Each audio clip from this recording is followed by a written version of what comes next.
नमस्कार दोस्तों, मैं मनोज कुमार एक बार फिर से स्वागत करता हूं रोजगार समाचार यूट्यूब चैनल में। इस चैनल पर आपको लेटेस्ट रोजगार समाचार हम डेली बेसिस पर उपलब्ध कराते हैं।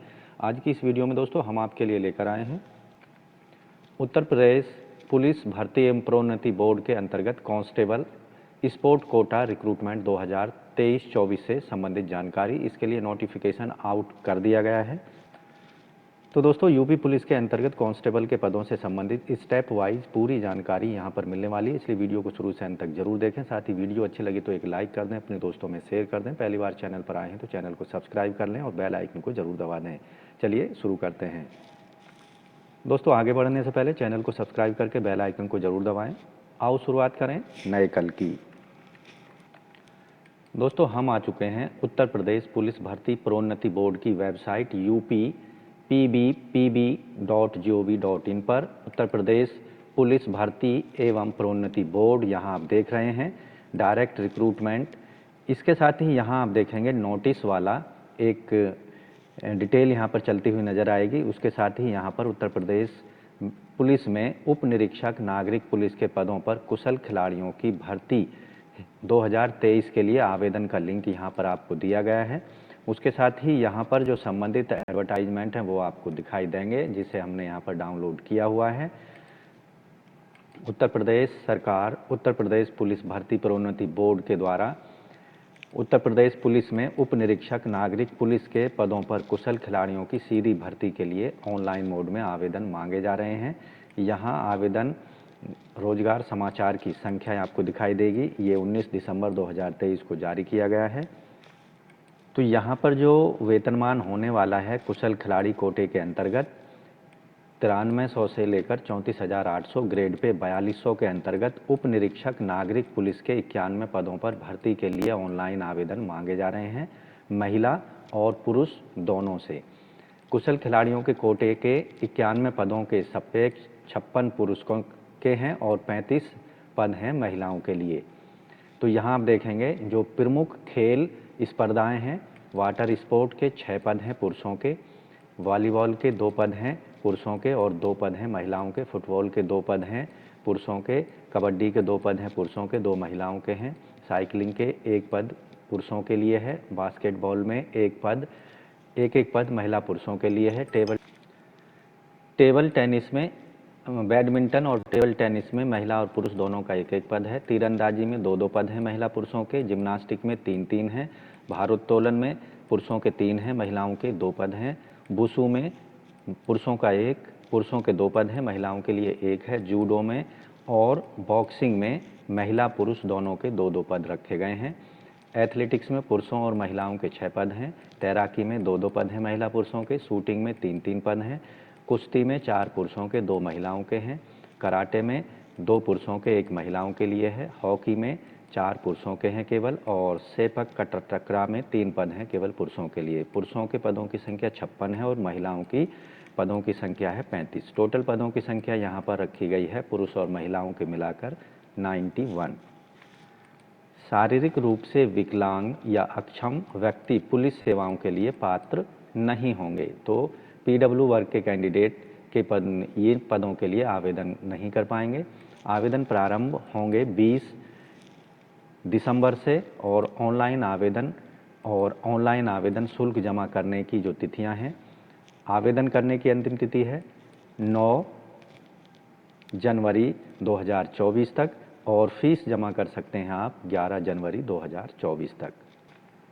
इन पदों के लिए जो आवेदन शुल्क है, सभी वर्ग के कैंडिडेट्स को 400 रुपये शुल्क जमा करना होगा। केवल जनपद में भारतीय स्टेट बैंक की मुख्य शाखा में चालान के माध्यम से। चालान का शीर्षक आपको यहाँ पर दिया गया है, इस शीर्षक पर आपको जमा करना होगा। शुल्क जमा किए जाने के लिए चालान का प्रारूप भी इस एडवर्टाइजमेंट के परिशिष्ट 1 में आपको मिल जाएगा। आवेदन शुल्क जमा करने की अंतिम तिथि जो है, आवेदन जमा करने की अंतिम तिथि तक शुल्क को जमा किया जाना चाहिए बैंक में हर हाल में, तभी उनके एप्लीकेशन फॉर्म को वैलिड या फिर स्वीकार किया जाएगा। अगर निर्धारित तिथि तक कोई भी कैंडिडेट आवेदन शुल्क जमा नहीं कर पाता है या उसके बाद जमा करता है तो उसके आवेदन को निरस्त कर दिया जाएगा। जमा की गई शुल्क किसी भी परिस्थिति में वापस नहीं की जाएगी। कोई भी कैंडिडेट केवल एक ही आवेदन कर सकता है। एक से अधिक आवेदन करने पर सभी आवेदन निरस्त कर दिए जाएंगे। अभ्यर्थी द्वारा पद की अर्हता से संबंधित समस्त प्रमाण पत्र ऑनलाइन आवेदन पत्र के साथ में यानी ऑनलाइन एप्लीकेशन फॉर्म सबमिट करते समय अपलोड करने होंगे। यहाँ पर जो योग्यताएं हैं, आवेदक भारत का नागरिक होना चाहिए। शैक्षिक योग्यता भारत में स्थित विधि द्वारा स्थापित विश्वविद्यालय से स्नातक की उपाधि होनी चाहिए या उसके समकक्ष कोई परीक्षा उत्तीर्ण की होनी चाहिए।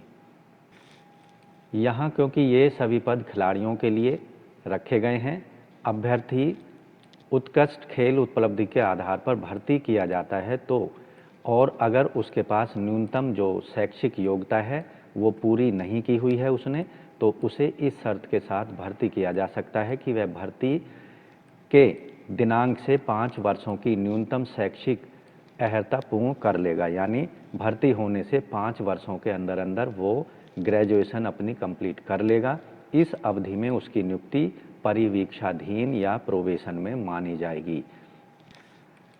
अगर कोई भी व्यक्ति न्यूनतम शैक्षिक अर्हता ज्वाइनिंग करने के 5 वर्षों के अंदर पूरी नहीं कर पाता है तो उसको डिस्चार्ज या सेवा मुक्त कर दिया जाएगा। यहाँ क्योंकि ये वैकेंसी जो हैं स्पोर्ट पर्सन के लिए हैं, इसलिए खेल संबंधी जो क्राइटेरिया है उसको आपको समझना अत्यंत ज़रूरी है। कोई भी खिलाड़ी जो अंतर्राष्ट्रीय राष्ट्रीय स्तर पर अंतर्राष्ट्रीय भारतीय ओलंपिक संघ या उससे संबंध खेल परिसंघों द्वारा आयोजित किए जाने वाले सीनियर या जूनियर प्रतियोगिता या अखिल भारतीय पुलिस खेल नियंत्रण बोर्ड के संरक्षण में आयोजित अखिल भारतीय पुलिस खेल प्रतियोगिताओं या अखिल भारतीय विश्वविद्यालय संघ के द्वारा मान्यता प्राप्त अखिल भारतीय विश्वविद्यालय खेल प्रतियोगिताओं जिनकी मुख्य खेल विधाओं का विवरण विज्ञप्ति में दिया गया है 2 वर्षों में पदक अर्जित किया हो, विगत 2 वर्षों में या प्रतिभाग या उन्होंने उसमें हिस्सा लिया हो, निम्नलिखित न्यूनतम अर्हता धारित करता हो। 2 वर्षों की जो गणना है आवेदन पत्र स्वीकार करने की अंतिम तिथि के आधार पर की जाएगी। न्यूनतम जो खेल अर्हताएं हैं उसमें 2 श्रेणी रखी गई हैं, श्रेणी घा और श्रेणी गा। यहाँ श्रेणी खेल स्पर्धा या चैंपियनशिप श्रेणी का के अंतर्गत ओलंपिक गेम्स, विश्व चैंपियन और विश्व कप शामिल हैं, जबकि श्रेणी ख में एशियाई खेल, कॉमनवेल्थ खेल सीनियर, कॉमनवेल्थ चैंपियनशिप सीनियर और एशियाई चैंपियनशिप सीनियर शामिल हैं। श्रेणी ग में यूथ ओलंपिक खेल, Asian championship junior senior under 21, Commonwealth युवा खेल, दक्षिण एशियाई खेल, विश्व खेल एवं चैंपियनशिप, ओलंपिक संघ से संबंध, अन्य अंतर्राष्ट्रीय खेल प्रतियोगिता। श्रेणी गा में जो शामिल किए गए हैं 8 खेल हैं, नेशनल खेल, national championship junior senior, federation national junior senior, अखिल भारतीय अंतर्राज्यीय चैंपियन सीनियर, अखिल भारतीय अंतर विश्व विद्यालय टूर्नामेंट, विश्व स्कूल खेल अंडर 19 और राष्ट्रीय विद्यालय खेल अंडर 19 और अखिल भारतीय पुलिस खेल प्रतियोगिताओं को शामिल किया गया है श्रेणी गा में। दोस्तों, सब इंस्पेक्टर यूपी पुलिस के अंतर्गत स्पोर्ट कोटा में जो आयु सीमा रखी गई है, अभ्यर्थी 1/7/2023 को 21 वर्ष पूरे कर लिए होनी चाहिए और अधिकतम आयु सीमा 27 साल रखी गई है। अभ्यर्थी का जो जन्म है 2 जुलाई 1996 के पहले का नहीं होना चाहिए और 1 जुलाई 2004 के बाद का नहीं होना चाहिए। ऑनलाइन प्राप्त होने वाले सभी एप्लीकेशन फॉर्म की जांच की जाएगी। उनके साथ जो भी डॉक्यूमेंट्स अटैच या अपलोड किए गए हैं उनको विशेष रूप से जांचा जाएगा। उसके बाद ही आगे की प्रक्रिया या आगे के जो सिलेक्शन प्रक्रिया के स्टेप्स हैं उनके लिए कैंडिडेट्स की लिस्ट जारी की जाएगी। ऐसे कैंडिडेट जो कि सभी डॉक्यूमेंट्स की जांच में सफल होते हैं उनकी एक लिस्ट जारी की जाएगी। ऐसे कैंडिडेटों को उन्होंने जिस खेल का एप्लीकेशन फॉर्म में विवरण दिया है उस खेल में उसको अपने कौशल का प्रदर्शन करना होगा। खेल कौशल परीक्षा जो होगी 80 अंकों की होगी, जिसमें से 50 अंक क्वालिफाइंग अंक रखे गए हैं। 50 अंक पाने वाले कैंडिडेट्स को सफल माना जाएगा। कौशल खेल परीक्षा के पूर्णांक 80 होंगे उपयुक्त यानी सफल होने के लिए 50 अंक निर्धारित किए गए हैं और ऐसे कैंडिडेट जो 50 अंकों से कम लाएंगे उनको अनुपयुक्त या फिर उनको फेल माना जाएगा। ऐसे कैंडिडेट जो कि खेल कौशल परीक्षा में सफल होते हैं उनके खेल प्रमाण पत्रों का मूल्यांकन किया जाएगा। खेल प्रमाण पत्रों का जो मूल्यांकन है इसके लिए 20 अंक निर्धारित किए गए हैं। खेल कौशल परीक्षण 80 अंकों का, खेल प्रमाण पत्रों का मूल्यांकन 20 अंकों का, टोटल निर्धारित अंक होंगे 100। ऐसे कैंडिडेट जो कि खेल प्रमाण पत्रों के मूल्यांकन में सफल होंगे उनके प्रमाण पत्रों का सत्यापन संबंधित बोर्ड के द्वारा, शिक्षा बोर्ड के द्वारा और जो विभाग अध्यक्ष हैं उनके द्वारा सत्यापन संबंधी खेल फेडरेशन और एसोसिएशन से कराया जाएगा। खेल प्रमाण पत्र या संबंधित कोई भी या शैक्षिक प्रमाण पत्र फर्जी पाए जाने पर उनका अभ्यर्थन तत्काल निरस्त कर दिया जाएगा।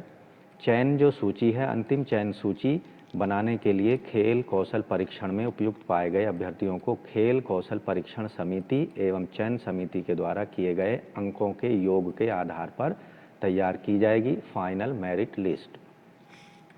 अभ्यर्थियों को ऑनलाइन एप्लीकेशन फॉर्म भरने से पहले ध्यान रखना है, उनको जो ऑनलाइन फॉर्म भरते समय स्कैन किए गए डॉक्यूमेंट्स रेडी मोड में रखने हैं। आयु, शैक्षिक अर्हता से संबंधित, खेल अर्हता से संबंधित, मूल निवास प्रमाण पत्र, जाति प्रमाण पत्र, EWS प्रमाण पत्र फॉर्म स्कैन करके अपलोड करने के लिए नवीनतम और रंगीन पासपोर्ट साइज फोटोग्राफ, सिग्नेचर, ये सभी आपको स्कैन करके रख लेने हैं। आधार कार्ड की कॉपी, फ़ोटो 20 KB से 50 KB के बीच में और सिग्नेचर 5 KB से 20 KB के बीच में JPG या JPEG फॉर्मेट में आप अपलोड कर सकते हैं।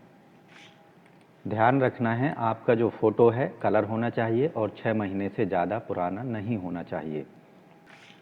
दोस्तों, फीस जमा करने के लिए आपको ये चालान फॉर्म दिया गया है, इसका आप इस्तेमाल कर सकते हैं या फिर भारतीय स्टेट बैंक की ब्रांच में जाकर चालान वाला फॉर्म लेकर उसका भी इस्तेमाल अपनी फ़ीस जमा करने के लिए कर सकते हैं। दोस्तों, यूपी पुलिस के अंतर्गत सब इंस्पेक्टर स्पोर्ट पर्सन के पदों के लिए आप ऑनलाइन आवेदन कर सकते हैं।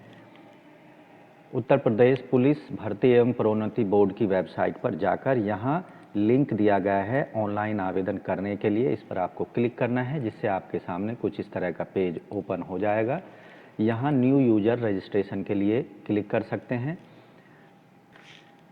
यहाँ आप जिस पद के लिए आवेदन करना चाहते हैं डिटेल्ड में एप्लीकेशन फॉर्म भर सकते हैं। पंजीकरण रसीद यहाँ प्राप्त कर सकते हैं या उसमें एडिट कर सकते हैं, करेक्शन कर सकते हैं। भुगतान चालान अपलोड कर सकते हैं यहाँ पर और उसके बाद यहाँ आप देख गए हैं फॉरगेट UPPRB भूल गए तो उसको आप रीजनरेट कर सकते हैं। आवेदन की स्थिति या एप्लीकेशन स्टेटस को आप जान सकते हैं। तो रजिस्ट्रेशन के लिए आपको पहले वाले ऑप्शन पर क्लिक कर देना है। यहाँ आप देखेंगे मोबाइल नंबर देना है और दिए गए कैप्चा को इनको डाल देना है और यहाँ 2 ऑप्शन दिए गए हैं, या तो डिजी लॉकर के साथ लॉगिन कर सकते हैं या विदाउट डिजी लॉकर के आप यहाँ पर लॉगिन कर सकते हैं।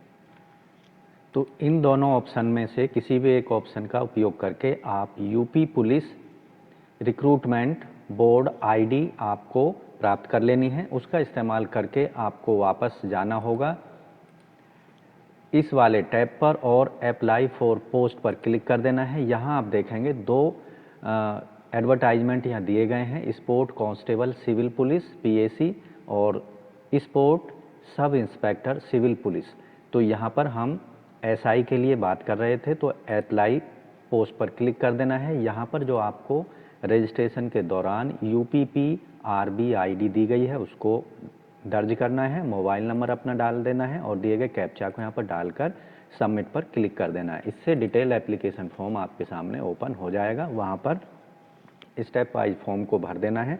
एप्लीकेशन फॉर्म को स्टेप वाइज किस तरह से आपको भरना है, सब इंस्पेक्टर स्पोर्ट कोटा के पदों से संबंधित, इस पर हम अलग से एक वीडियो ला रहे हैं। ऑनलाइन एप्लीकेशन फॉर्म के बारे में डेमो उसमें पूरा स्टेप वाइज आपको मिलेगा कि कहाँ पर कौन सी जानकारी देनी है, किस तरह से फ़ोटो, सिग्नेचर, डॉक्यूमेंट्स अपलोड करने हैं।